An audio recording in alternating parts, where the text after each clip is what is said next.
Merci Guillaume d'être là. Bonjour à tous. On est très content de faire cet événement avec Guillaume. Donc merci pour ta venue, pour ton temps. Pour vous donner quand même un ordre de grandeur, c'est le 6e événement qu'on fait. On invite à chaque fois des entrepreneurs. On a eu des entrepreneurs de renom. Et donc à chaque fois, je demande à l'entrepreneur, est-ce que tu peux communiquer s'il te plaît sur tes réseaux et ça va nous permettre d'avoir un peu plus d'inscrits, etc. Et nous, on passe aussi par nos réseaux. Et Guillaume a fait la même chose que d'habitude, sauf que contrairement à d'habitude, on a eu beaucoup plus d'inscrits.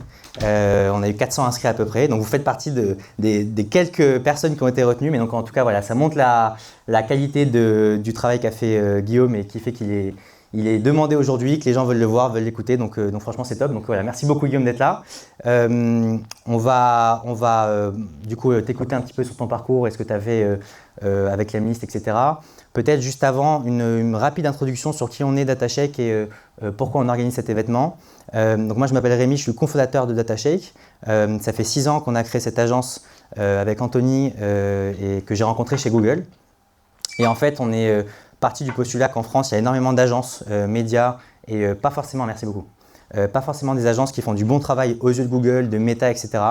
Et donc, ce qu'on a fait, c'est qu'on a quitté Google pour monter notre propre agence et donc ainsi créer une offre qui soit vraiment adaptée à ce que demandent les régies. Et donc voilà, c'est pour ça qu'on a créé DataShake. Et donc initialement, on s'est lancé pour accompagner les annonceurs sur tous les leviers d'acquisition payants, donc Google Ads, Meta Ads, TikTok, Pinterest, et j'imagine que c'est des choses qui vous parlent. Et puis après, on s'est développé sur d'autres services. On a lancé une offre SEO et maintenant GEO, donc le fait d'apparaître sur ChatGPT, et je vous conseille fortement de vous y intéresser. On a lancé une offre Créa, on a lancé une offre emailing CRM, on a lancé une offre data. Donc voilà, en gros aujourd'hui, on est 80 et donc l'idée c'est d'accompagner les annonceurs et les entreprises sur tous leurs leviers d'acquisition, du paid à l'organique, à l'emailing, etc.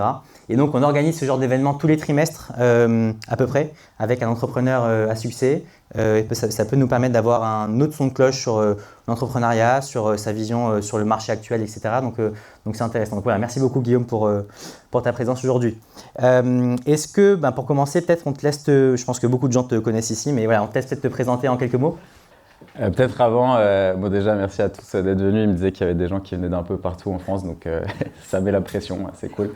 Peut-être petite question pour vous, qui dans la salle est entrepreneur? Ok, il y a des gens qui bossent en sales, en marketing. Tous les entrepreneurs qui ont baissé la main quand je disais sales, il y a un problème déjà. Non mais cool, ok, ça me permet de savoir un petit peu. Il y a des gens qui bossent dans d'autres choses, genre des devs ou des techs. Ouais, ok, cool. Et j'ai oublié quelqu'un? Est-ce qu'il y a des créateurs de contenu dans la salle? Jocaris, on te voit au fond, le mauvais élève, avec Anto, ton pote. Ok, donc présenter rapidement, moi je m'appelle Guillaume Houbèche.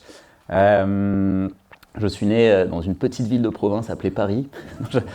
Qu'est-ce que je peux dire? Non, je suis entrepreneur depuis un peu plus de 10 ans maintenant. Comme beaucoup d'entrepreneurs, je pense que j'ai commencé à lancer des boîtes qui ne fonctionnaient pas. Première boîte, c'était une boîte de t-shirts avec mon père. J'étais persuadé que quand on allait mettre un site internet en ligne, on allait avoir des millions, voire des milliards d'utilisateurs, de clients payants même, puisque évidemment tout le monde porte des t-shirts. J'ai appris que ce n'était pas le cas. On a vendu 6 t-shirts, c'était très difficile. Je ne savais pas du tout comment faire de l'acquisition, comment trouver des clients. Et du coup, c'est un sujet qui m'a passionné. J'ai commencé à m'intéresser vraiment plus à toute l'acquisition client, notamment la prospection commerciale. J'ai fait beaucoup de prospection pendant que j'avais monté une agence en fait, de prospection B2B. Et après ça, du coup, j'ai décidé de lancer l'Amlist en 2018. Donc l'Amlist, c'est une plateforme d'automatisation de la prospection qui aide les équipes commerciales de 5 à 100 personnes à trouver leurs clients idéal. Aujourd'hui, on est à peu près 150 dans la boîte. On est présent dans plus de 100 pays. On va faire un peu plus de 45 millions, je pense, à la fin de l'année et environ 15 millions d'EBITDA. On n'a pas levé d'argent. Et en 2021, on a revendu par contre 20% de la boîte pour 30 millions. Et moi, ça fait à peu près 8 mois du coup que je suis plus CEO, donc je fais absolument rien. Je deviens de moins en moins pertinent pour vous donner des conseils. Non, je rigole, je reste beaucoup plus impliqué sur la stratégie et à côté de ça, je fais aussi pas mal d'investissements en start-up. J'ai investi dans entre 25 et 30 boîtes. Voilà, petite présentation. Super, merci beaucoup. Juste pour rentrer un peu plus dans le détail déjà sur ce que c'est l'Emlist, etc. Je crois qu'il y a l'Empire, il y a l'Emlist, j'ai vu aussi l'Emlist, j'ai vu d'autres produits. Est-ce que déjà tu peux nous présenter la nébuleuse des produits que vous avez créés, développés, à quoi ils servent? Et l'Emlist, j'imagine, étant le produit principal, peut-être rentrer un peu plus sur le sujet. Qui utilise l'Emlist ici? Ouais, donc il y en a peut-être 60% qui ne connaissent pas, donc peut-être rentrer un peu plus sur comment ça marche l'Emlist concrètement et en quoi c'est utile à tes clients. Ouais, en gros, l'Emlist, c'est notre, parmi les produits du coup de l'Empire, c'est celui qui génère le plus de revenus. Donc nous, on a la majorité de nos clients qui sont basés aux US, même si avec le temps, c'est un peu en train d'évoluer. L'Emlist, en fait, c'est globalement, quand tu as ton entreprise, bah, tu vas vouloir cibler des prospects. Pour ça, il te faut de la data et il faut pouvoir les contacter. Bah, l'Emlist, ça te permet de, trouver les personnes, les bonnes personnes, savoir aussi avoir des intents, donc savoir quand est-ce qu'il faut les contacter, et ensuite pouvoir les contacter sur différents canaux tels que le mail, LinkedIn, et de faire des tâches pour des appels téléphoniques. Ensuite, bon, on a pas mal d'autres produits. Là, on a racheté récemment une boîte qui s'appelle Clap, qui est un outil qui permet justement d'enregistrer en fait les appels de vente et de coacher aussi les commerciaux en live, tout en remplissant en fait le CRM. Parce que un des gros problèmes quand tu es en appel de prospection, c'est de devoir prendre des notes. Tu crois que tu écoutes ton prospect, mais en fait tu l'écoutes pas. Et après, en fait, tu as mal pris des notes, mal écouté ton prospect, et tu sais plus trop comment follow-up avec lui et comment bien faire pour closer le deal. Mais Clap, ça t'enlève en fait tout ça, et l'idée c'est vraiment de connecter ces deux outils pour faire un leader mondial en fait de ce qu'on va appeler Sales Intelligence, quoi. Ok, super. En tout cas, je suis attaché qu'on est fan de l'Emlist et ça nous permet de closer pas mal de monde. Juste pour revenir à la genèse, donc tu as 2 associés, c'est ça?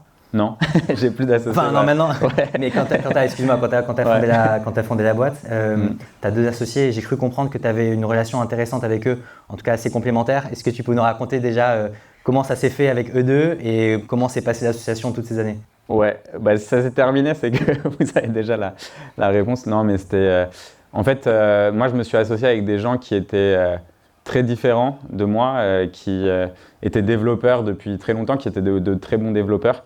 Mais on a monté la boîte vachement de façon très originale, je dirais, en fait, parce qu'on ne se voyait jamais. On était toujours en remote. Moi, j'étais à Station F, pour ceux qui étaient là-bas ou qui sont là-bas. Je passais ma vie là-bas à l'époque. Et eux bossaient d'où ils bossaient. Et en fait, la boîte a grossi très très vite. Eux, ils étaient beaucoup plus âgés, donc ils avaient codé énormément de projets sans jamais que ça marche. Et là, en fait, d'un coup, tout a marché très vite. Et en fait, c'est aussi important de se poser la question quand on fait une boîte, de savoir pourquoi on l'a fait et de savoir quel type de boîte on a envie de faire. Mais quand ta boîte, elle grossit à une vitesse qui est exponentielle, en fait, il y a des choix à faire à certains moments. Et donc, du coup, ils ont décidé de partir. Donc là, ça va faire plus longtemps que je suis sans associé que j'ai été avec des associés. Et la boîte a totalement une autre tête, en fait, depuis, quoi. Mais si c'était à refaire, parce que tu as fait ce choix d'avoir des associés un peu différents dans le profil, etc. Est-ce que tu referais ça? Est-ce que tu recommandes aux gens qui veulent monter une boîte de chercher des profils similaires ou plutôt complémentaires mais différents? C'est une bonne question. Donc, il y a 2 questions. Si c'était à refaire, est-ce que je referais ça avec eux? Non. Par contre, si c'était… est-ce que je conseille aux gens de trouver des profils complémentaires? Ouais, bien sûr. Le seul truc, c'est que l'erreur, en fait, moi, que j'ai fait, c'est que je me suis associé avec des gens que je ne connaissais pas personnellement, en fait. Donc, tu vois, je les avais aidés parce qu'ils avaient un projet qui ne décollait pas. J'ai vu qu'ils savaient coder et du coup, moi, j'avais une idée très claire de ce que je voulais faire. Et on a commencé à bosser comme ça sur l'Emlist pour voir si eux arrivaient à coder et faire un produit et si moi, j'arrivais à le vendre. Et en fait, ça a pris très bien et très vite. Et très rapidement, tu vois, j'ai orchestré produit, marketing, vente, croissance, quoi, et croissance externe.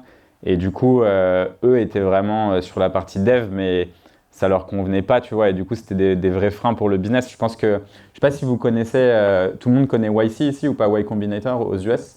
Donc un gros incubateur ou accélérateur de start-up. Ils ont un truc sur leur site, ça s'appelle… c'est un questionnaire en fait pour savoir si tu matches ou pas avec ton cofondateur. Et tu as plein de questions à poser. Et en fait, c'est des questions que tu peux te poser assez régulièrement avec tes associés. Et franchement, elles sont super bien.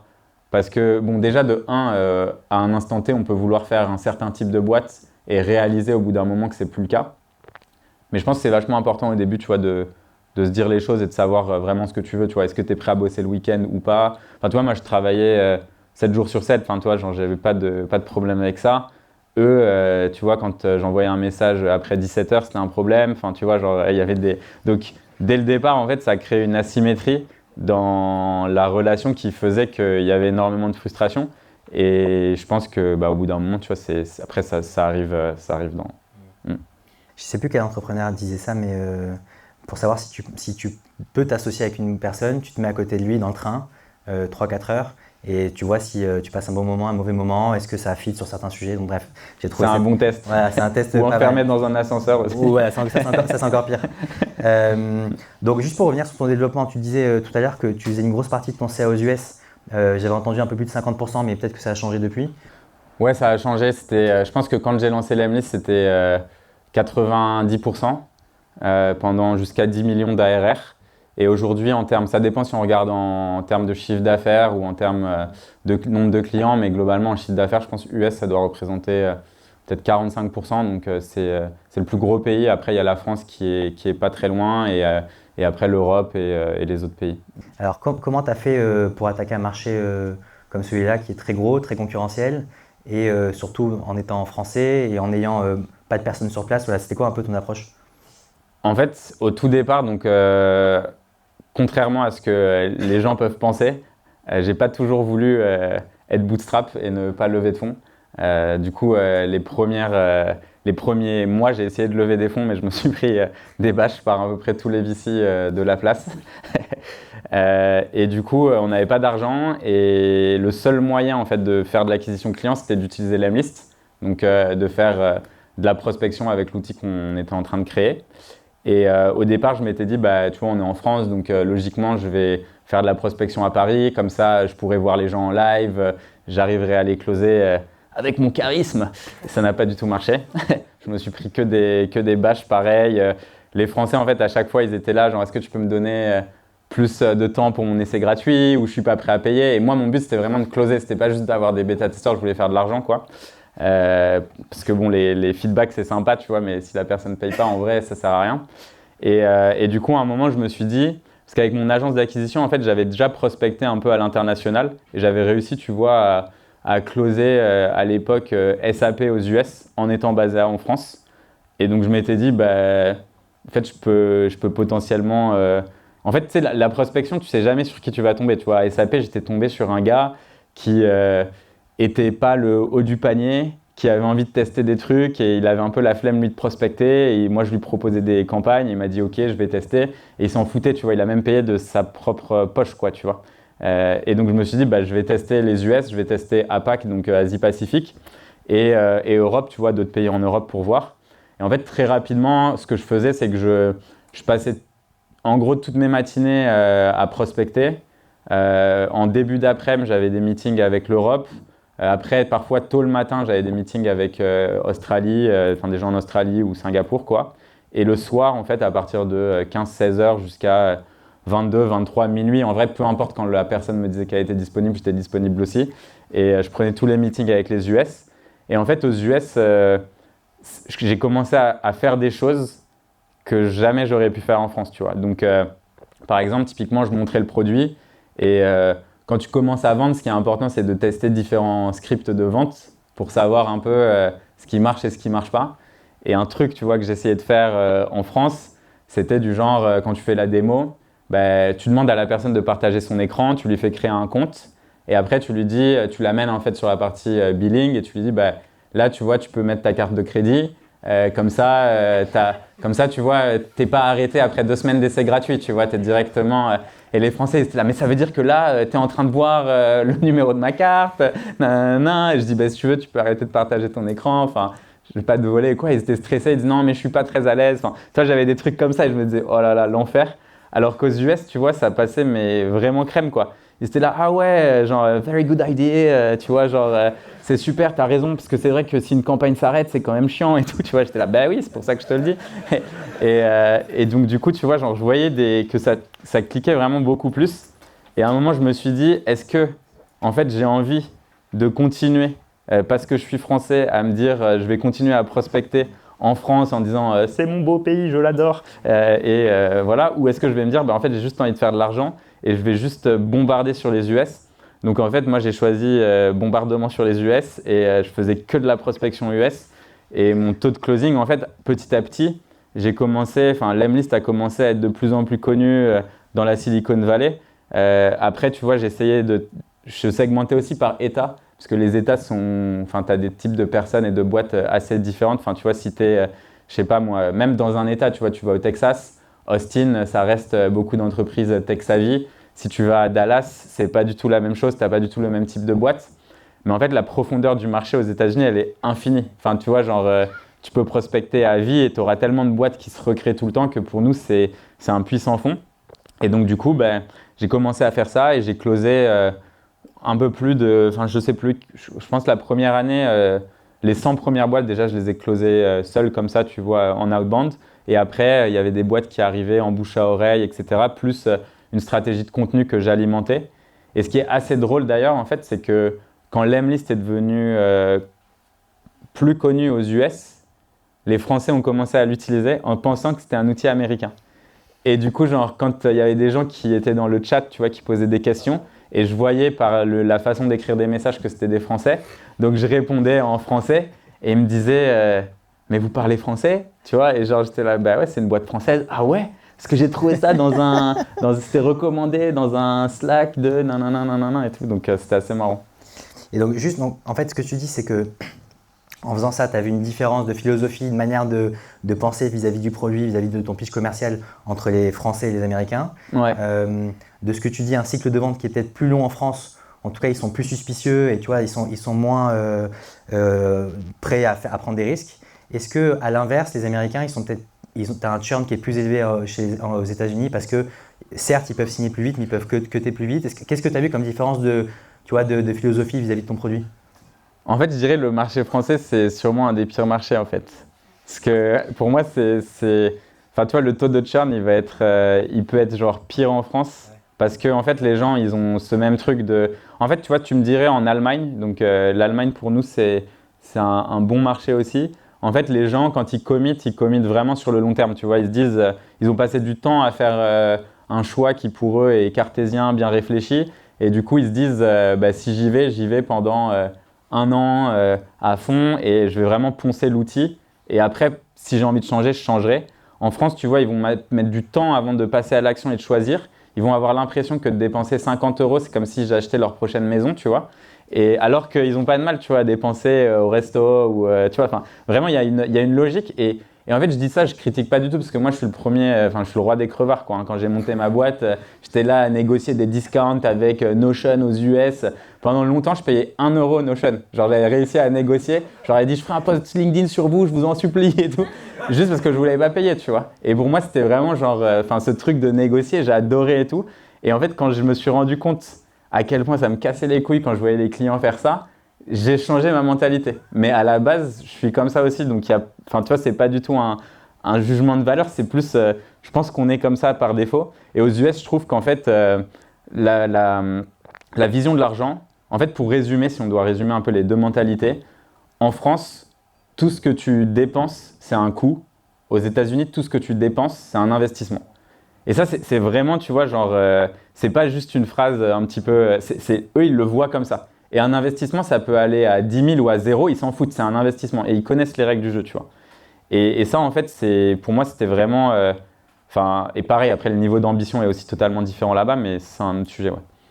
Et il n'y avait pas de frein, le fait de ne pas avoir de personnes physiquement sur place pour closer les clients. Tu disais que tu avais des calls le matin, un peu le soir, etc. Donc, tu n'as toujours pas d'équipe aux US, si je ne me trompe pas. C'est pas un frein pour toi, le fait de se développer dans un pays aussi grand d'ailleurs que les US, sans avoir personne, un sales, tu vois, ou quelqu'un qui est présent? Je pense que ça dépend le type de deal que tu veux aller chercher. Et après, ce qu'on appelle un deal enterprise en France et ce qu'on appelle un deal enterprise aux US, ça n'a rien à voir. Genre, pour te donner un exemple, j'ai mis du temps à m'en rendre compte, mais on a été, genre pendant la campagne des élections présidentielles aux États-Unis, il y a l'équipe de Trump qui utilisait l'Emlist. Mais pas sous un nom, tu vois, que tu pouvais reconnaître. C'est juste qu'en fait, ils sont pas du tout passés par des sales, et en fait, ils ont commencé à rajouter de plus en plus de sièges. Et très rapidement, c'est devenu un client qui nous payait genre 250 000, 300 000 balles par an, tu vois. Ce qui, en France, si tu veux closer un contrat comme ça, ça n'existe pas, quoi, tu vois. Personne mettra juste une Amex et paiera ça, tu vois. Mais aux US, en fait, ça se fait. Et donc, du coup, tu vois, genre, quand je voyais ça, et c'est pareil, tu vois, ils s'en foutaient. Enfin, eux, ils voulaient parler à personne. Ils avaient créé un faux nom de compte pour pas qu'on sache que c'était eux. Mais c'est juste que quand moi, j'ai vu que c'était un truc aussi gros, je voulais savoir ce qu'ils faisaient, tu vois. Donc, tu vas checker le compte, tu regardes un peu ce qu'ils envoient, parce qu'à la base, on pensait que c'était potentiellement du gros phishing ou du scam ou des trucs comme ça. Et ça, tu vois, on est obligé de réguler un peu. Et du coup, ouais, en fait, par rapport à ta question, donc est-ce que c'est un problème de ne pas avoir des gens là-bas? Si tu veux aller chercher des deals à plus d'1 million par an, il faut des gens sur place. Après, évidemment, si tu veux commencer à chercher des deals de quelques centaines de milliers de dollars, c'est cool aussi. Mais tu vois, nous, notre panier moyen, ou en tout cas le panier moyen qu'on a eu pendant très longtemps et les premières années, c'était peut-être, tu vois, des contrats entre, je sais pas, 10 et 50K à l'année. Mais c'était jamais plus gros que ça. Donc, en fait, tu n'as pas besoin d'avoir des gens sur place parce que c'est ce qu'on appelle product-led growth. Donc, les gens arrivent, créent leur compte et deviennent clients automatiquement. Donc, ça, c'est très pratique.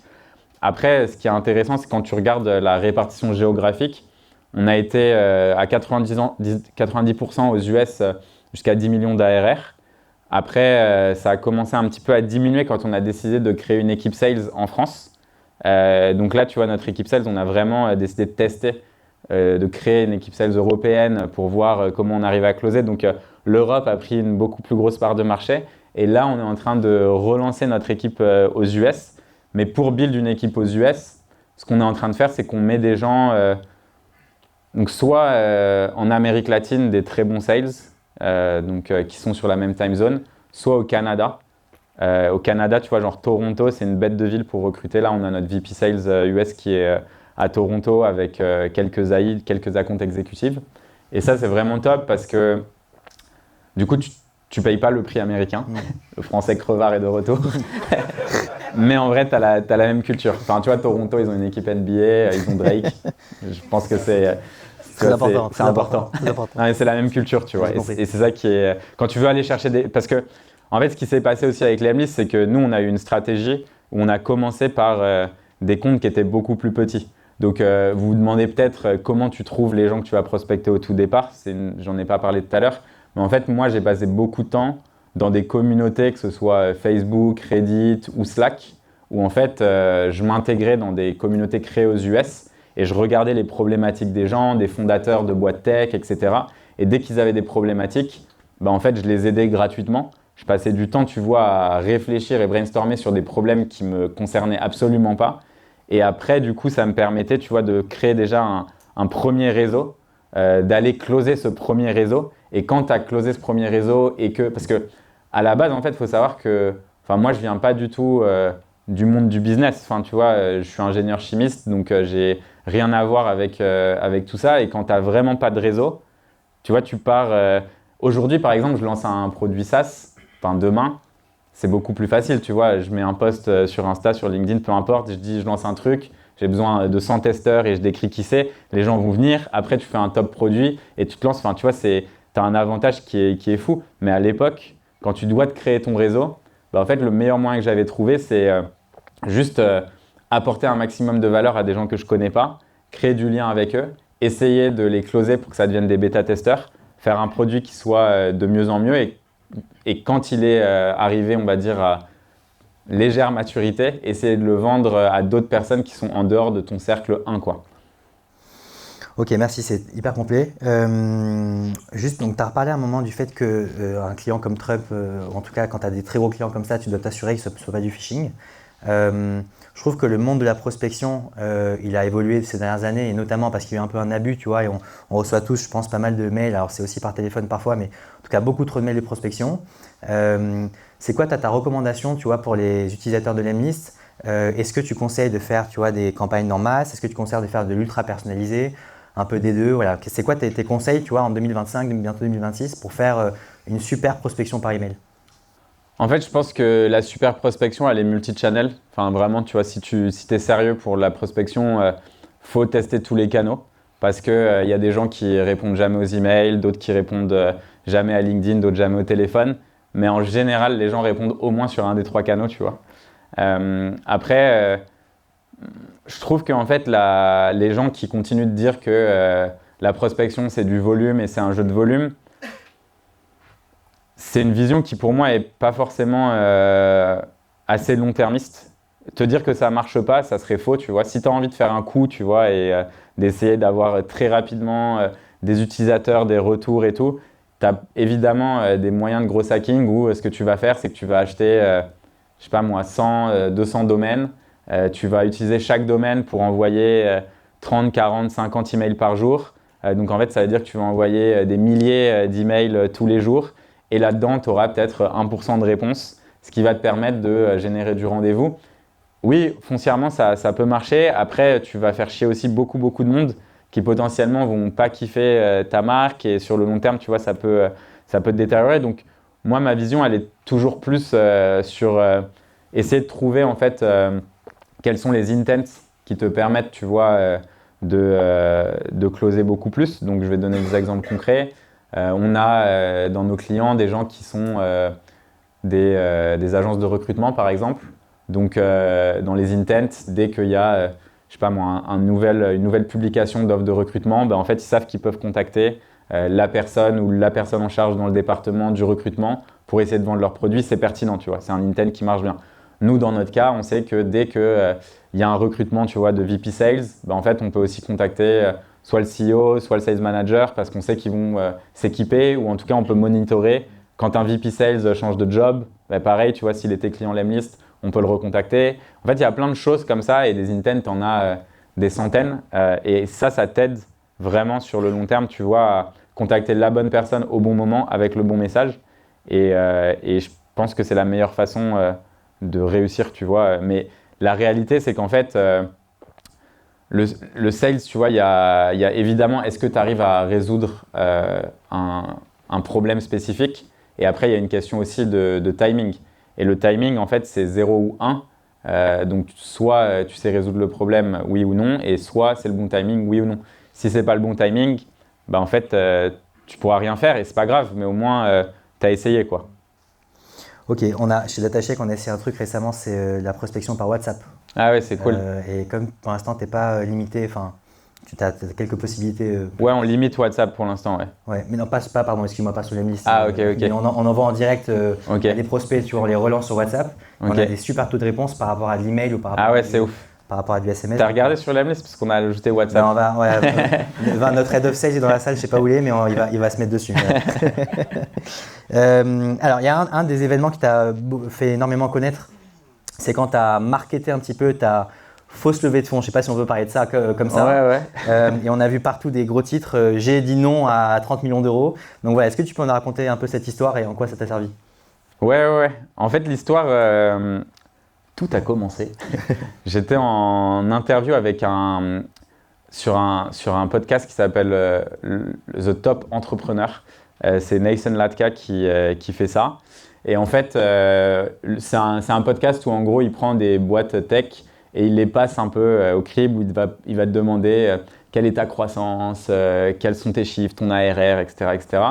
Et en fait, il me demandait tous mes chiffres, la profitabilité, etc. Et à un moment, il me dit, en vrai, avec tout ce que tu as, il n'y a aucune raison... Enfin, t'as aucune raison de lever des fonds, tu vois. Enfin, t'es rentable, tu crois super vite, ça servira à quoi, tu vois. Et je dis, bah, la seule raison, ça serait d'avoir un article dans TechCrunch. Et du coup, il me dit, mais en fait, tu sais ce que tu pourrais faire, c'est t'envoies tes chiffres à des VC, tu reçois, tu vois, une term sheet, t'envoies la term sheet à TechCrunch et tu leur dis je vais refuser cette machin de tel fonds et c'est sûr qu'ils feront un article. Et du coup, je commence à rigoler. Et après, je commence à réfléchir. Et là, je me dis c'est une bête d'idée. Et donc après, je me suis dit, sauf que j'ai pas envie de faire un truc juste un échange d'emails où j'envoie des chiffres et tout. Je me suis dit, j'ai envie, comme je partageais beaucoup de contenu, je me suis dit, j'ai envie de partager un truc un peu éducatif. Parce que c'est vrai qu'à l'époque, en fait, il y avait déjà beaucoup d'entrepreneurs qui me contactaient, toujours à me demander, tu vois, soit comment est-ce qu'on lève des fonds. Ils me demandaient ça à moi alors que j'en avais jamais levé, tu vois, mais ils se disaient, bon, il doit savoir quoi. Soit est-ce qu'il faut lever ou pas lever, tu vois. Et je passais très souvent à répéter un peu les mêmes choses.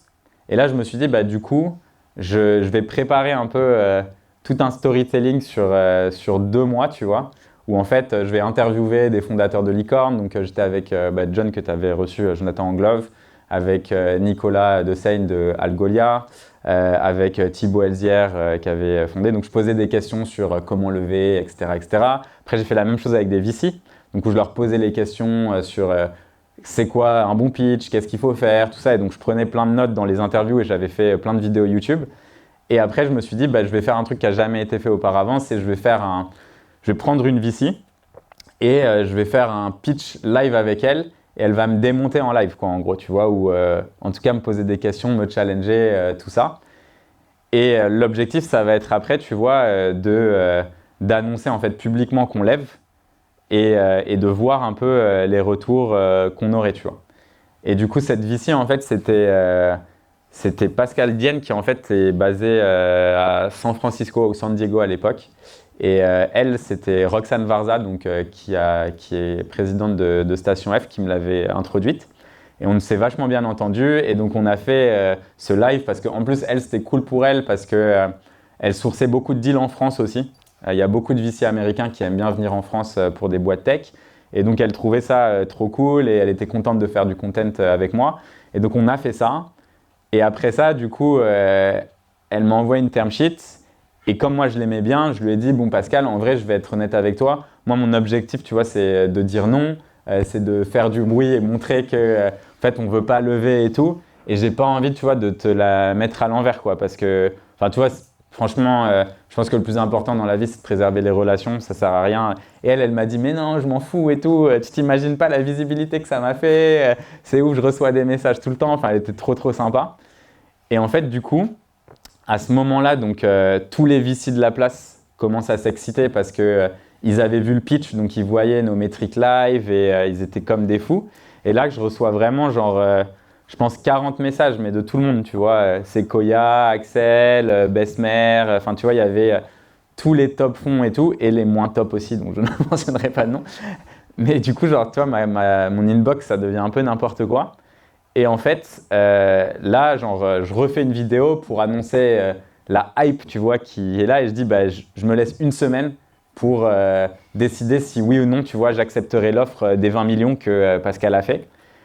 Et en fait, pendant cette semaine, je reçois une term sheet d'un autre fonds que je ne connaissais pas, mais qui vient avec, qui avait fait un taf de ouf sur notre marché. C'était le premier fonds réellement, tu vois, qui comprenait le marché, tu vois, du sales engagement, parce que souvent les fonds, ils restent assez, et c'est normal, hein, c'est pas leur, enfin, c'est normal, ça dépend comment on regarde le truc, mais comme ils regardent beaucoup d'industries, ils n'ont pas forcément la connaissance que toi, tu peux avoir sur ton industrie, ce qui est normal, mais parfois, ils sont totalement à côté de la plaque aussi. Mais là, ils avaient fait vraiment un deck où ils étaient allés parler à nos clients. Donc, ils étaient allés parler à Zendesk, qui était un de nos gros clients, pour savoir ce qu'ils aimaient, pourquoi ils utilisaient l'Emlist. Donc, ils avaient vraiment fait une due deal, tu vois, assez advanced en très peu de temps. Et ils avaient une présentation de ouf pour expliquer pourquoi genre, c'était un potentiel bon partenaire. Et là, en fait, au lieu de proposer 20 millions, ils proposaient 30 millions et dedans, il y avait 15 millions en cash pour nous et 15 millions pour la boîte. Et à cette époque-là, moi, je ne savais pas ce que c'était le cash-out. Et j'étais persuadé, en fait, parce qu'à chaque fois que j'avais parlé avec des fonds, moi, je leur disais, en vrai, ça me sert à quoi, tu vois, genre, on est déjà rentable, ça me sert à quoi d'avoir plus d'argent, sachant qu'aujourd'hui, dépenser plus, ça voudrait recruter plus. Et franchement, je ne sais pas encore bien recruter, tu vois. Donc, je ne me sentais pas prêt, tu vois, de gérer plus d'argent. Et donc, et je leur disais, par contre, si tu me donnes l'argent à moi en perso, moi, je suis chaud, tu vois. Enfin, j'aime l'argent. Enfin, tu vois, c'est vrai. Enfin, je le dis partout. Non, mais c'est vrai, j'aime l'argent, je m'en cache pas. Et il me disait non, mais tu vois, sur un round de 20 millions, à la limite, on peut imaginer 1 million en cash out pour les founders. Je dis, t'es gentil, mais 1 million, tu vois, c'est beaucoup, beaucoup d'argent, c'est sûr. Mais tu te dilues beaucoup, tu as un fonds, c'est-à-dire que tu vas devoir faire du reporting. Et je me disais, 1 million avec les taxes en France, tu te retrouves avec 13 euros, donc c'est pas ouf. et je me suis dit, bon, ça me chauffe pas. Mais là, 15 millions, tu vois, en cash, j'étais là, putain, ça a rien à voir. Et après, je m'étais dit, bon, tu sais quoi, j'ai rappelé Pascal. Et je lui ai dit, Pascal, j'ai reçu cette offre, tu vois, genre 15 millions, parce que Pascal, c'était un peu mon advisor aussi. Elle m'a dit, je dis, franchement, je prends ou pas? Parce que enfin, toi, 15 millions, on était 3 founders, 5 millions chacun, c'est énorme, tu vois. Moi, à la base, quand j'ai lancé l'Emlist, je me disais, tu vois, si je prends 2 millions net 1 ou 2 millions net d'impôts, je serais le roi du pétrole, quoi, tu vois. Et là, j'étais là, putain, c'est ouf. Et en fait, Pascal, elle m'a dit, et franchement, c'était un des meilleurs conseils, elle m'a dit, si tu as eu, elle me fait, c'est quoi ta conviction? À l'époque, on était à 4,5 millions ou 5 millions d'ARR et on grossissait genre 20-25% par mois de croissance. Et du coup, genre, elle me dit, c'est quoi ta conviction sur le fait que tu vas atteindre les 10 millions, tu vois? Je dis, bah, pour moi, on va les atteindre avant la fin de l'année, quoi. Elle me dit, à 10 millions, tu rentres dans un autre game. Je dis, ah ouais? Elle fait, ouais. Je dis, ok, Pascal. Et du coup, je me suis dit, elle me dit, franchement, t'attends 6 mois et tu vas avoir des offres qui auront rien à voir, quoi. Si tu as envie, tu auras encore plus d'offres sur la table, tu vois, et plus d'optionnalités. Et du coup, j'ai dit, bah vas-y, on dit non. Donc, on annonce non avec ce truc-là, beaucoup plus dur et tout. Là, tu as raz-de-marée médiatique qu'on avait orchestré en amont, qui a bien marché ou pas du tout marché. C'était bon comme, je pense, quand tu fais des médias, hein, il y a plein d'apprentissages là-dedans, plein de choses qu'on aurait dû faire différemment et tout, mais c'était intéressant. Et après, quelques mois plus tard, Pascal, elle avait raison, en fait, puisque à l'époque, on avait 30 millions et je pense qu'ils prenaient donc 30 millions, 15 millions en cash, 15 millions pour la boîte, et ils prenaient genre 40-45% de la boîte. Et quelques mois plus tard, genre 6 mois plus tard, on prenait 30 millions, 100% cash, donc 100% dans notre poche, 10 millions chacun, et ils prenaient 20% de la boîte. Ah donc tu te dis… J'espère que tu as acheté une boîte de chocolat, Pascal. Elle mérite. Même pas. Ah non. J'avoue. Guillaume, tu peux pas. Tu vas raconter à tout le monde que tu as gagné. Ouais, j'avoue. Tu sais que là, tu es en train de me faire réaliser que j'ai été un maxi crevard. Non, mais je l'ai invité au resto. Si tu sors d'ici, tu lui offres une caisse de champagne, je sais pas. Je l'ai invité au… Non, attends, la vérité. Je l'ai invité au restaurant quand elle est venue à Paris, parce qu'elle n'était pas à Paris. Et elle a été… en fait, cet événement a fait qu'elle a closé des deals très, très stylés. Et évidemment, de par son travail acharné pendant des années, etc. Mais juste à la suite de ça, tu as les gens de Google Venture, etc. qui l'ont contacté, qui ont contacté ses partenaires. Moi, j'ai parlé avec ses partenaires et ils l'ont directement passé à un level, genre le highest level qu'elle peut avoir dans le fond. Donc, c'était stylé. C'était un vrai win-win pour tout le monde. J'espère que tu ne l'as pas invité au McDo quand même. Je ne parlerai pas de… Non, mais très cool. Et ouais, effectivement, tu as raison. C'est vrai que je me souviens à l'époque, on te voyait partout sur LinkedIn. Enfin, franchement, on te voyait partout. Et après, j'ai l'impression que tu as cultivé, enfin, tu le faisais déjà, mais tu as cultivé ce personal branding, tu vois. Et quand les gens pensent Lemlist, je pense que beaucoup pensent à toi. C'est quoi ta vision sur justement le personal branding aujourd'hui en 2025 et notamment dans le B2B? J'ai l'impression que ça devient un peu un no-brainer. Est-ce que tu considères qu'on est obligé de le faire ou est-ce que tu conseilles à tout le monde de travailler là-dessus? C'est une bonne question. Je pense qu'il y a deux sujets qui sont intéressants. Premier, je ne sais pas si vous connaissez Naval Ravikant, mais en gros, c'est un peu un penseur de la tech. Il avait fondé AngelList, je crois, à l'époque. Mais en fait, il y a si tu veux, quand tu veux si tu veux scaler, donc vraiment passer à l'échelle, tu as 3 options pour le faire, pour faire grossir en gros ta fortune. C'est soit le média. Donc, quand tu as un média, globalement, tu es plus dépendant juste du temps que tu mets. La plupart des consultants, ils vendent leur temps et pour faire plus d'argent quand tu es consultant, il faut juste facturer de plus en plus cher, mais tu atteins un plafond de verre. Quand tu as un média, techniquement, ça peut scaler à l'infini puisque l'audience, elle peut être de plus en plus grande. Tu peux faire du SaaS, donc un logiciel, puisque une fois que tu as créé un logiciel, il peut être utilisé par une personne ou 100 000 personnes. Globalement, le coût entre les deux, c'est marginal. Ou tu peux faire travailler ton capital, donc acheter du stock, faire de l'immobilier, etc., etc. Donc moi, ma vision, c'était de me dire, on a déjà le SaaS, est-ce que je peux potentiellement le combiner avec le média pour essayer d'accélérer le scale? Et donc, c'est ce que j'ai décidé de faire. Donc, personnellement, est-ce que je pense que c'est une bonne chose? Oui.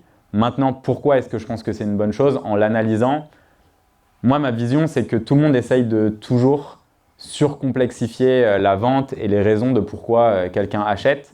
Je pense que la vente, avant tout, c'est donc confiance fois timing. Confiance, c'est un triangle. Et chaque pan du triangle, s'il n'existe pas, casse la confiance, puisqu'il ne tiendrait pas en tant que petit triangle. Et les pans de la confiance, tu as la connexion émotionnelle. Donc, si typiquement tu prends une démo avec quelqu'un et elle a une voix comme ça, elle te parle, enfin, je sais pas, elle t'énerve, ça, tu vas être saoulé, tu vas même pas écouter ce qu'elle dit, et, tu vois, ou un mec qui est, je sais pas, vulgaire, qui parle mal, machin, potentiellement tu vas te dire, ok, j'ai pas du tout envie d'utiliser leur produit. Donc la connexion émotionnelle, si elle n'existe pas, c'est mort, il n'y a plus de confiance. Ensuite, il y a la crédibilité. Donc, est-ce que cette personne, dans le passé, a fait des choses qui la rendent crédible? Et ensuite, il y a la fiabilité. Est-ce que les promesses que cette personne fait vont être tenues? Et lorsque tu as les 3 pans, en fait, tu arrives à closer beaucoup plus de deals. Et ce que ça t'aide en fait, à faire le média ou la création de contenu, c'est de créer beaucoup de confiance. Je suppose que si aujourd'hui, vous avez décidé de venir malgré l'orage qui s'abat sur Paris, c'est que vous vous êtes dit peut-être que je vais venir et je vais apprendre quelque chose, peut-être que je vais avoir un peu de boost, ou peut-être que je vais essayer de gratter de la thune à Guillaume qui investit dans des boîtes. Mais en gros, tu vois, tu t'es dit qu'il y avait de la confiance, il y a de la confiance qui a été créée, et donc c'est pour ça que tu es passé à l'action. En fait, c'est la même chose en business, et je pense que en plus de ça, la création de contenu, ça apporte quelque chose qui est très positif, qui est en fait un investissement sur soi. Parce que la réalité, c'est que quand tu te forces à faire du contenu, moi, j'ai un peu switché parce que j'ai beaucoup moins un intérêt économique dans ce que je fais. Et c'est pour ça que je fais du contenu en français, parce que j'ai envie d'aider, enfin tu vois, c'est plus philosophique, j'ai envie d'aider l'écosystème français à se développer à l'international. Mais la réalité, c'est qu'au départ, je faisais tout mon contenu en anglais. Devoir parler, recorder des vidéos, j'étais à Station F, donc si vous voyez Station F, c'est ultra ouvert, il n'y a pas d'endroit fermé. Donc en fait, je devais enregistrer des vidéos en anglais à Station F avec des gens qui t'écoutent, qui te regardent mal, qui sont en train de parler sur toi parce qu'on est tous français, on sait ce que c'est. Quand tu essayes de parler avec un accent américain, les gens ils disent « il se prend trop pour un américain ». Et quand tu parles avec un accent français, hey, il a un accent éclaté au sol. Donc en fait, quoi qu'il arrive, t'es nul. Ça, tu vois, c'est vraiment sortir de sa zone de confort. C'était pas du tout agréable pour moi. Je me forçais vraiment à le faire. Et c'est un investissement que je regrette pas d'avoir fait puisque ça m'a permis, tu vois, d'être beaucoup plus à l'aise aussi, soit devant la caméra, soit à des conférences, etc., quoi. Donc, pour répondre, c'était une très très longue réponse, mais oui, je pense que c'est utile pour développer son business. Je suis bien d'accord avec toi et j'ai vu d'ailleurs un moment, et je me souviens de cette époque-là, tu t'es fait bannir de LinkedIn. Donc, je sais pas comment tu as fait, mais en 2 secondes, tu peux nous raconter ce qui s'est passé? Ça n'a pas duré 2 secondes. Alors, je peux pas faire de réponse courte. Non, mais en gros, j'ai lancé un projet. Soit je fais la réponse très courte, après tu me diras si tu as envie que j'expande ou pas. La réponse très courte, j'ai lancé un projet qui automatisait des choses sur LinkedIn. C'est devenu le plus gros projet au monde là-dessus. J'ai revendu ce projet. Et au moment de la revente, LinkedIn nous a attaqué pour qu'on arrête ce projet. Ils ont voulu nous attaquer en justice. Je leur ai dit que j'avais revendu le projet et donc que je ne pouvais pas leur donner le nom des acheteurs, ce qui était légalement vrai. On avait un broker aux États-Unis, un intermédiaire. Et LinkedIn a décidé de me bannir tant que je ne leur donnais pas le nom de la personne. Et ça fait…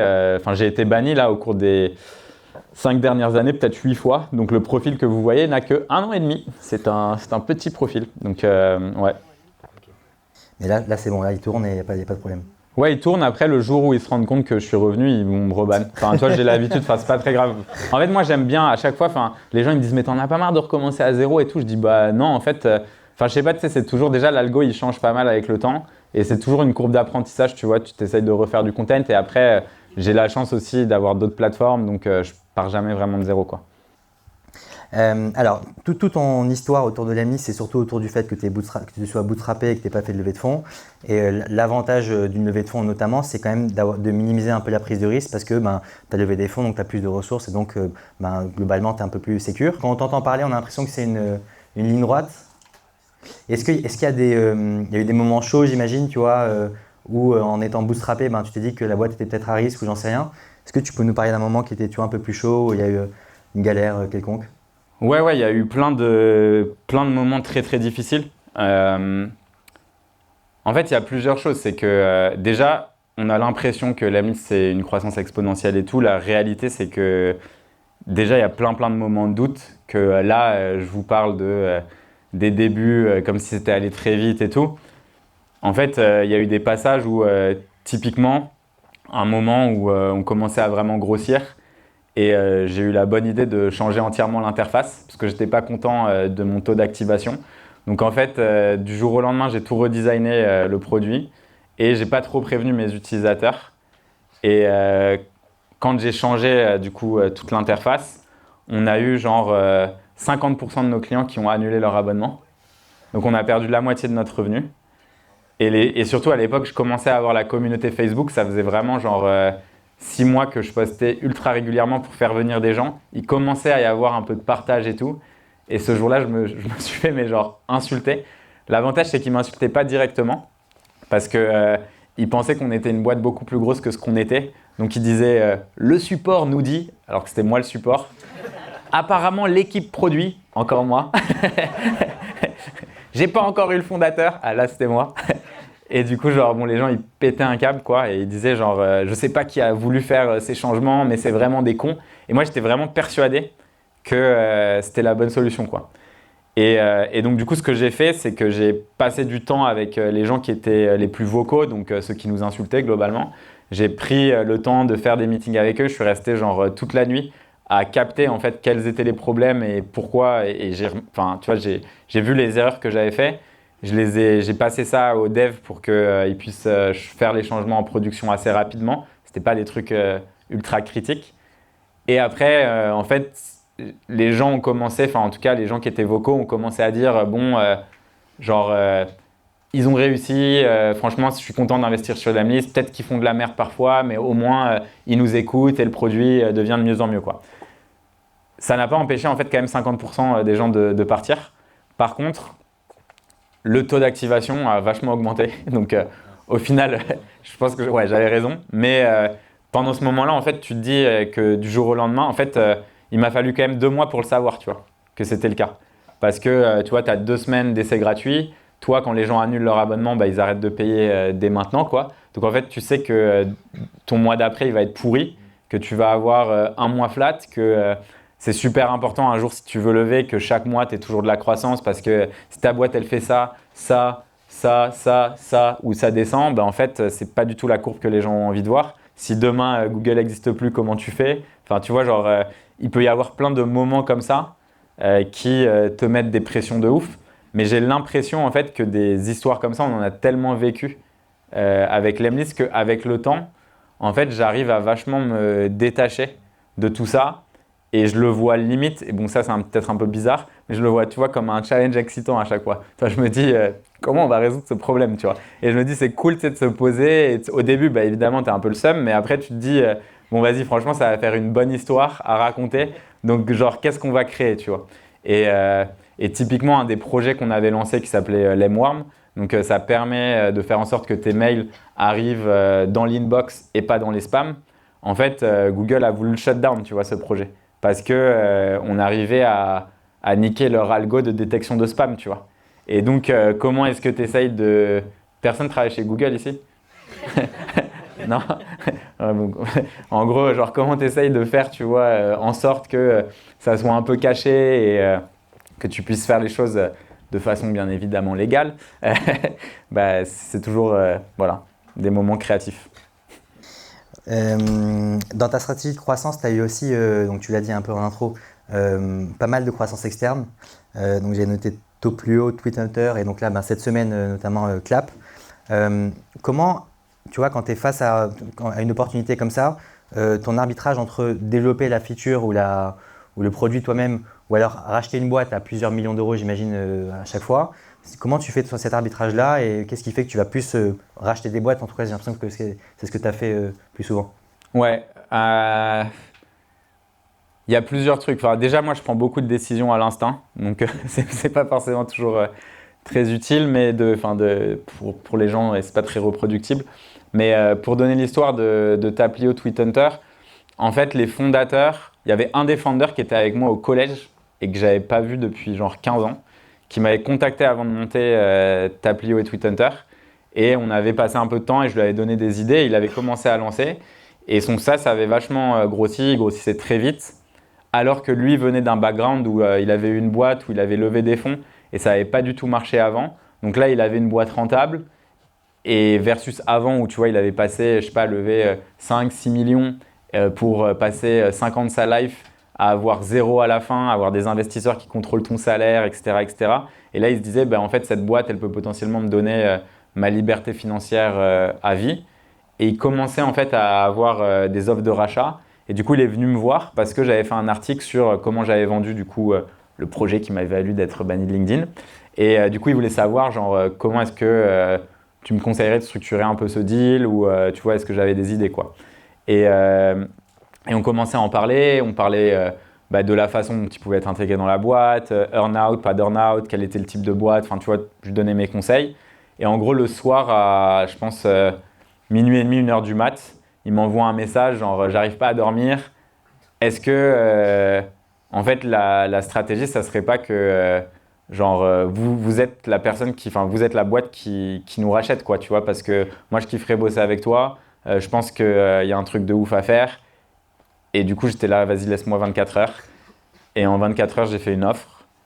Et du coup parce qu'en fait je me suis dit, moi je me pose toujours la question, tu sais quand t'es face à un choix dans la vie.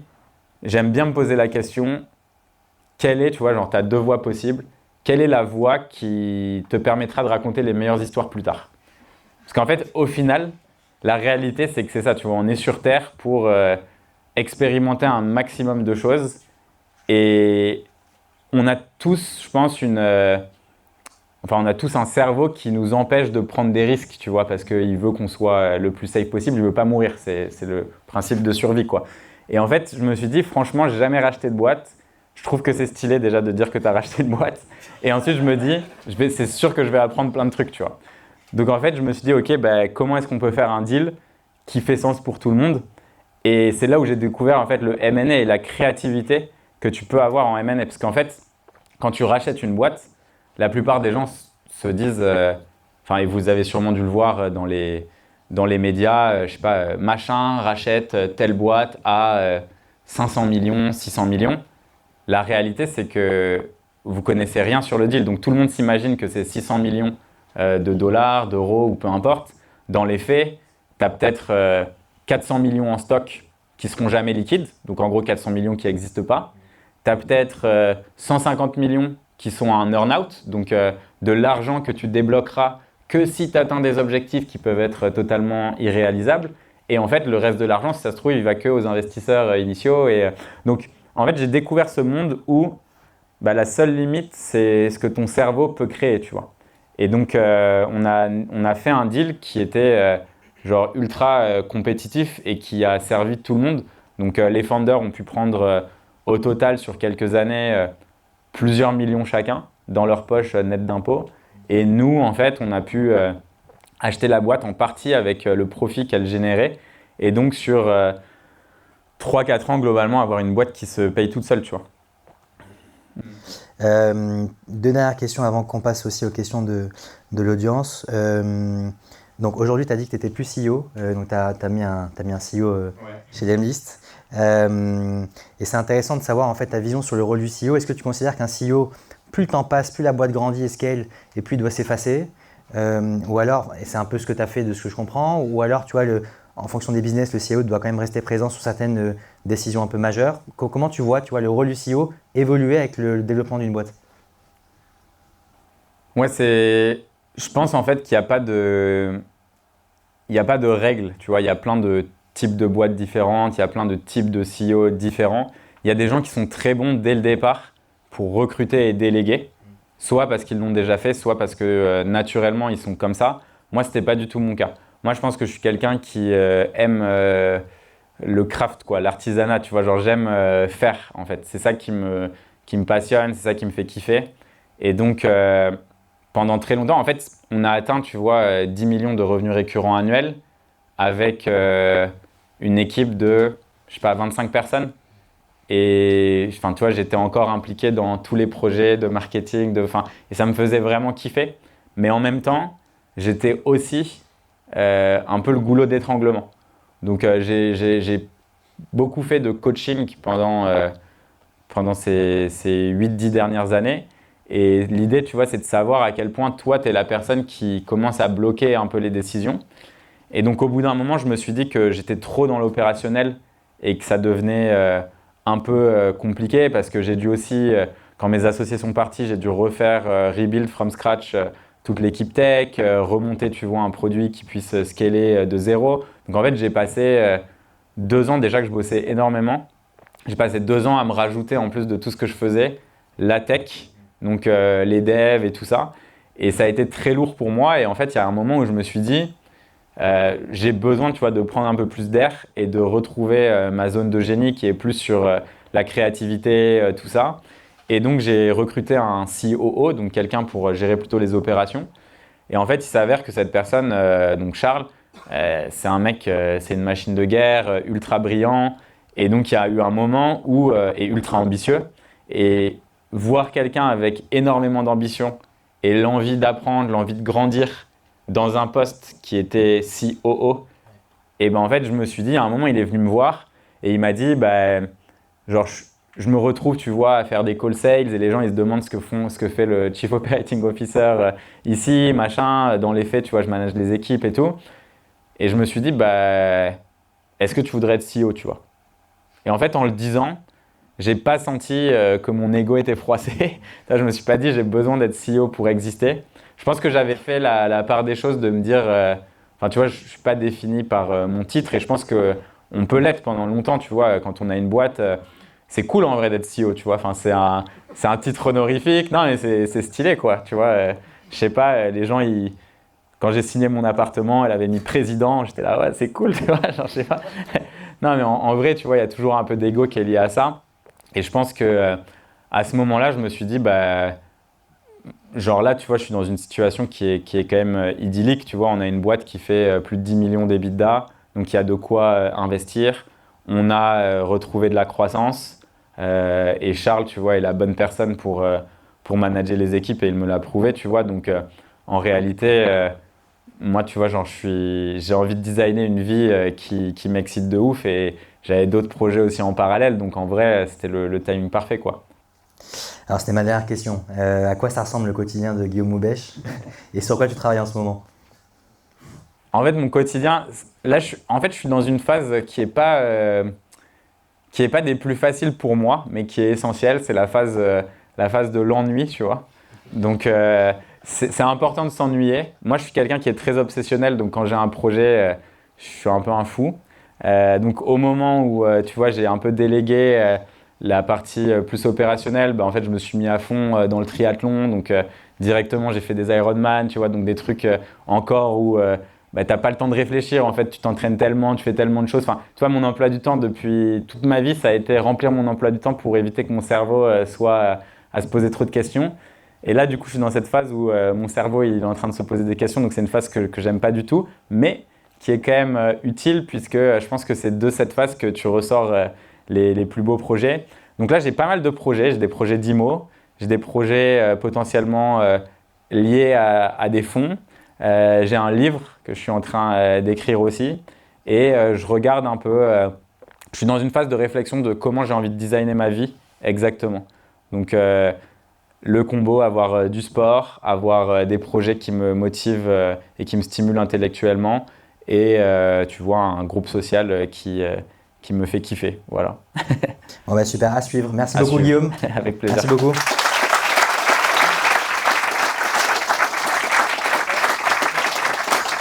On a encore quelques minutes pour des questions. Yes. Hugues Moreau, enchanté. Je suis un jeune créateur de contenu du coup et je suis venu ici et j'ai aussi fait la conférence du coup de votre CEO Charles pour pouvoir faire un post LinkedIn pour comparer les deux en toute honnêteté. Et du coup c'était très intéressant de t'entendre parler de Charles. Et lui ce qu'il disait qui m'avait fort marqué, c'est le fait que quand il est arrivé, la team était extrêmement junior et que potentiellement c'était aussi le goulot d'étranglement de la croissance de l'Emlist en ce moment. Et je voulais savoir si c'était volontaire et un peu ta pensée sur ça. Voilà. Merci beaucoup. C'est une bonne question. Je pense qu'avec Charles, on n'a pas forcément la même vision sur tout. Je pense que la team, en fait, je pense que ce qui se passe, bon déjà pour reprendre un peu l'historique, pourquoi est-ce qu'on recrutait des profils juniors au tout départ, ou en tout cas pourquoi est-ce que j'en recrutais? Parce qu'on n'avait pas d'argent. Donc quand tu n'as pas d'argent, bah, tu prends des gens qui sont OK de ne pas être payés, super. Et avec le temps, en fait, ces profils-là, moi j'ai vachement kiffé. Enfin, tu vois, ça me faisait vraiment plaisir de voir grandir les gens. Donc, je passais beaucoup de temps avec toute l'équipe. Je leur payais des formations quand je voyais que potentiellement, moi, j'étais limité sur certains domaines. J'investissais sur eux. Enfin, tu vois, c'était vraiment un énorme investissement sur plusieurs années. Et quand tu investis en fait, sur les gens, il y a des fois où tu peux faire des erreurs dans le sens où un des risques quand ta boîte grossit vite, c'est que les gens ont envie de grandir. Et pour grandir, il ne faut pas que des augmentations de salaire. Parfois, il faut aussi des nouveaux titres. Et en fait, le problème, c'est que ce qui s'est passé, et c'est peut-être un moment où j'ai pu manquer de courage, tu vois, à certains moments où en fait, tu as des gens que tu apprécies, qui se butent pour la boîte, qui ne comptent pas leurs horaires, qui continuent d'apprendre et qui veulent, tu vois, ces titres-là de head-off, de manager, alors qu'ils n'ont jamais managé. Et en fait, tu crois en eux et tu leur donnes. Et l'erreur, en fait, c'est pas de croire en eux et de leur donner, mais c'est de, parfois, tu vois, ne pas être assez honnête envers toi-même sur le fait qu'ils managent ou managent pas, ou qu'ils savent pas manager certaines équipes, et que parfois, en fait, pour être bon manager, ça demande des années d'expérience, en fait.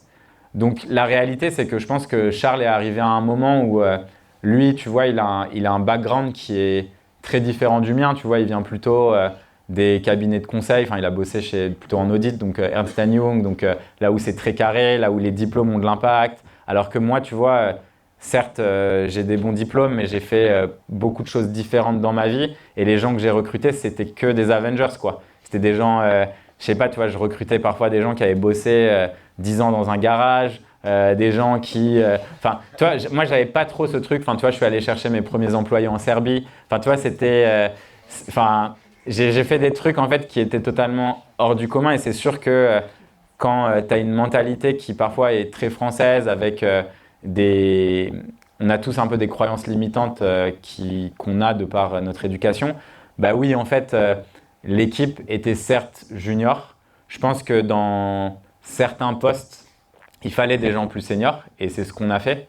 Mais après, je trouve, tu vois, que les gens n'étaient pas non plus, enfin que le niveau n'était pas, tu vois, de dire junior, on a l'impression que c'était des gens qui étaient mauvais et c'était pas le cas, tu vois. Enfin, en toute transparence, les gens qu'on a aujourd'hui sont brillants, mais pour moi, les gens qu'on avait avant étaient brillants, mais peut-être pas pour le même stade. Merci beaucoup. Merci Guillaume pour ce pitch et ces réponses. Actuellement, je suis à Station F, donc on connaît bien ton histoire, effectivement, à Station F, et ancien utilisateur Lemlist. Ancien. Oh putain. Et justement, c'est bizarre parce que je suis parti 1 an aux US faire du business development. C'est là que j'ai changé de software. Oh non. Et si, et bon, bah, référence sur Google, j'ai trouvé un autre logiciel. Mais Lemlist a une meilleure interface. Merci. Non, moi j'ai une question. Tu dis que du coup, tu es initialement ingénieur chimiste.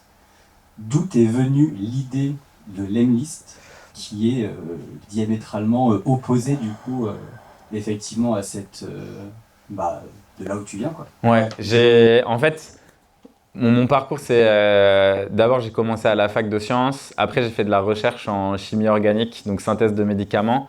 Après je suis parti en école d'ingénieur faire de la chimie et ensuite j'ai fait une école de commerce et pendant cette école de commerce c'est là où j'ai commencé du coup la boîte de t-shirts. Après, il y avait un pote à moi qui lançait en fait une agence d'acquisition et de prospection. Et en gros, comme c'était lié à l'acquisition et au fait de trouver des clients, c'est lui qui m'a un peu appris tout ça, tu vois. Et il me parlait de B2B, de cold email, donc je connaissais rien. Et en fait, en voyant ce que lui faisait, j'ai appris énormément et je me suis vraiment passionné en fait à la base pour le cold email. Donc envoyer des mails à des gens qu'on ne connaît pas, je sais, c'est très bizarre. Mais je pense qu'il y avait un petit côté, vous voyez la série You, du gros stalker, qui me parle énormément, où j'étais là, je regardais toute la live des gens sur Internet pour essayer de me dire, tiens, moi, en fait, je fais partie des gens, je ne sais pas s'il y en a dans la salle ou pas, quand vous lisez un livre et qu'il y a plusieurs personnages, pour chaque personnage, moi, quand je lis, j'ai la voix dans ma tête avec la voix des gens. Mais en fait, il y a beaucoup de gens qui lisent pas comme ça. Il y a des gens qui lisent et c'est juste ils lisent, quoi. Il n'y a pas de voix différente. Et en fait, moi, j'avoue, je pense qu'avant de connaître les gens, je m'imagine comment ils parlent, j'imagine leur ton de voix, ce qu'ils peuvent dire, leurs expressions, etc.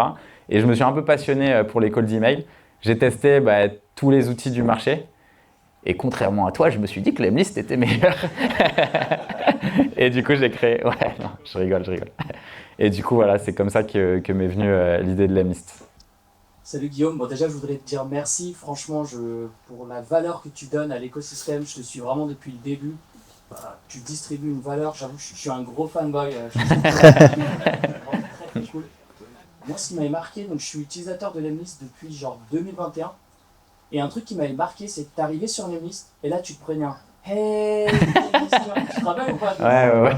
Et je crois qu'il y avait même à droite une photo de toi et en fait tu voyais plein d'emojis et tout. En fait ce qui m'avait marqué c'est moi, j'étais terrorisé à l'idée de faire de l'outbound. Enfin, je sais pas, ça me paraissait ultra compliqué, ultra chiant, en fait. Et Lemlist avait fait un onboarding, mais même un outil qui était cool, en fait. Et tu avais un peu rendu la prospection cool. Et donc, ma question, c'est est-ce que tu attribues une partie du succès de Lemlist au fait que tu aies rendu cool le fait de faire de la prospection? Je pense, en fait, que on était, bon, pour les gens qui ne connaissent pas le marché de la prospection, c'était un marché qui était vraiment océan rouge, donc ultra saturé, des milliers de concurrents. Et en fait, quand je me suis dit, on a des dizaines de concurrents qui ont levé dizaines, voire centaines de millions, et à côté de ça, on a d'autres concurrents qui existent depuis encore plus longtemps que nous et donc qui sont beaucoup plus établis. Je réfléchissais à quel peut être notre gros différenciateur. Et en fait, je me suis dit, le plus gros différenciateur d'une boîte, c'est son fondateur, tu vois. Et comme je suis cool, pire conclusion. Non, mais en fait, je me suis dit, tu vois, je vais essayer de faire un outil que moi, je kifferais utiliser. En fait, dans l'univers de la vente, c'est pas facile. La vente, c'est se prendre des portes H24. Et en fait, quand tu regardes tous les produits, comme ils sont faits par des équipes produits et des devs, généralement, c'est pas le truc le plus funky sur Terre. Et moi, je me suis dit, j'ai pas envie que ça ressemble à ça. En fait, ta journée déjà en tant que commercial, la plupart du temps, c'est relou, c'est chiant. Et je me suis dit, comment est-ce que moi, je peux essayer d'intégrer un truc un peu fun, avec beaucoup d'énergie, pour juste faire en sorte, tu vois, que le day-to-day des gens soit un petit peu moins chiant. Et ça, du coup, ça s'est ressenti dans tout ce qu'on faisait, dans les fonctionnalités, notamment avec la personnalisation sur les images, sur les photos, sur la vidéo. Et l'objectif de se dire, en fait, la vente, c'est avant tout de l'humain. Recentrer en fait sur la vente, sur ce que c'est, quoi. La vente, c'est tu apportes une solution à un problème. Donc, quand tu es vendeur, ton objectif, c'est d'aider les gens à résoudre un problème. Donc, techniquement, c'est trop cool, tu vois. Parce que quand tu as un problème et quelqu'un vient t'aider à le résoudre, tu es censé être super reconnaissant. Et en fait, je trouvais qu'on avait trop cette image du vendeur qui est le marchand de tapis ou le gars, quand tu veux essayer une paire de chaussures, il lui reste plus qu'un 38 et toi, tu fais du 45 et il te dit non, t'inquiète, ça va s'étendre et tes doigts, ils sont comme ça. Non, tu vois, genre, c'est pas ça la vente. Et voilà. Donc, ouais, je pense que ça a eu un peu un impact et surtout un côté différenciant. Ouais. J'enchaîne avec une petite question aussi, si Anto me le permet, parce qu'il me laisse assez rarement la parole. Pareil, écoute, je vais te remercier pour le give back que tu fais. Je pense que c'est vraiment cool pour l'écosystème français que voilà que la route classique, ça soit pas dès que tu réussis, tu te barres à Dubaï et tu mets un fuck aux impôts. Je pense que tu fais du give back sur plein d'aspects. Il y a effectivement tout le contenu que tu fais, il y a fait que tu prennes du temps pour des conférences comme ça. Et pour ceux qui ne le savent pas, voilà, tu prends aussi énormément de temps en personne, tu vois, avec. Moi, je sais que tu m'as beaucoup aidé et je pense que tu le fais avec plein d'entrepreneurs, donc c'est vraiment cool. Ma question est la suivante. On a senti que tu es pas mal réorienté ces derniers temps, donc effectivement, il y a eu ton challenge Ironman, il y a le fait que tu passes chairman, qui je pense certains l'ont vu comme un step back, alors ça l'est pas forcément. Tu passes beaucoup de temps sur le contenu, il y a le rachat de cette boîte et tout ça. Est-ce que tu peux répondre à cette question de si tu avais un objectif d'un truc que tu veux accomplir dans ta vie, ça serait quoi? Mon objectif, en fait, mon objectif, c'est d'avoir une vie extraordinaire. Pas dans le sens incroyablement kiffante, parce que ça, je pense que c'est très difficile à prédire, mais je veux que ça soit hors de l'ordinaire, et donc je veux faire des choix que la plupart des gens ne font pas. Et donc ça veut dire vivre, tu vois, dans plusieurs pays. Ça fait déjà 6 ans que je vis plus qu'en France. J'aime bien vivre à l'étranger en hiver. J'ai envie de toujours aller suivre ma curiosité, en fait, que ce soit au niveau artistique, que ce soit au niveau intellectuel. En vrai, je suis passionné par plein de sujets et j'ai envie, tu vois, de faire en sorte que je puisse avoir l'opportunité de toujours suivre ma curiosité, apprendre de nouvelles choses.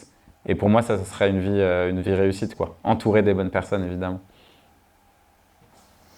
Bravo. On peut conclure sur ça, je pense. Ok.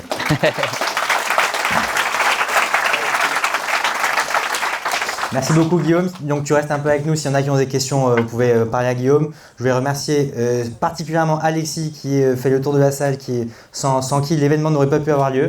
Et puis on se dit rendez-vous pour un petit verre. Merci à tous. Merci à toi. Merci.